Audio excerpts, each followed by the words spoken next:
Feature Friday. The freshest. Exciting. So just question like what was your first initial thought when you decided to go into music? Like what was that um moment where you said, "Oh, this is what I'm going to do." For a living. Yeah. That's a crazy question because there was no thought of that. Oh, Right. that's Um, cool. It was always in you. That's awesome. oh my goodness. Okay. So my mother, if you Google her, she's such a character, makeup and everything, Afro, you know. Um, she was the one that wanted me to follow in her footsteps. Now I see. remember, she had three previous kids from previous husband Okay. who's Okay. African American, right? All right. So in her imagination, my mother was an elementary grade graduate, right?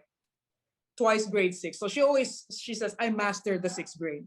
So um, she wanted her legacy to continue through her kids, but none of them could really kind of, two didn't really sing, and the other one, they just fought about a lot of things. So she couldn't make my half sister, break through to the in the industry. First Right. in the 70s, it's hard to be black in this country, Yeah. even just brown. Mm. So my mom was just, fairly blessed. So she saw it in me since I was 1972. I was born in 1970. There was a martial law here.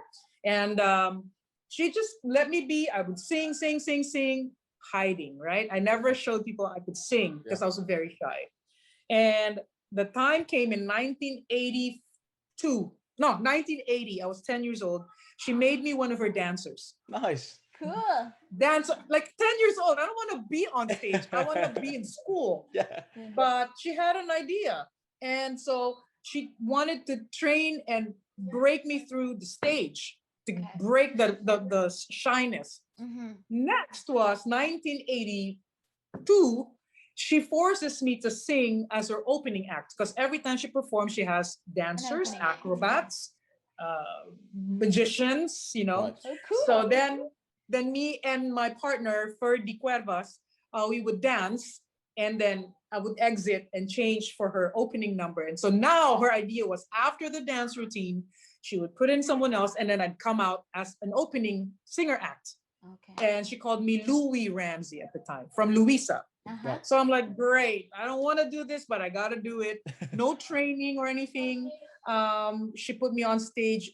Here in the Philippines, we had all the American bases that had different clubs. So she was one of the most in demand artists, and so that was my first training ground. The American base with American crowd and the Filipino wives, and all of them people just kind of they were my eyes and ears. And so my mom never says anything about, oh, you're good, you're this. She just said, okay, now you're ready. I'm like, four? What am I doing? Four? Exactly. And so 1980, a dancer, 1982, a singer. 85, she had a booking to go to America, and she wouldn't do it unless I was part of the show. Awesome. So Wow. I just She had a at lot of 50 faith in you, huh? That's awesome. it's crazy because I knew in my heart I could sing. Now back then we only had the cassette recorder with the radio. Yeah. So me and Regine Velasquez, I don't know if you know, I Yeah, know of you know course. her. This is my generation, we're all the same age. So we all have the same training. We would have a transistor radio with the cassette, learn all the songs from the radio, and all of our influences were like the music here was very high end, like Mm. Shaka Khan and Earth, Wind and Fire, and George Duke and Diane Reeves. I was like, these are my I showered myself with these music at the same time with our original Filipino music, I see. which also had the same sound. So growing up, I knew I could sing, but not wanting it to be a job. I wanted to Right. become a nurse. All Oh, right. I see. wow. Okay. I see. It's How did that work out for you? I mean, I did not become a nurse. Oh, well. you instead became a very successful singer and a charming individual. That's that. What a story, Jaya. I mean.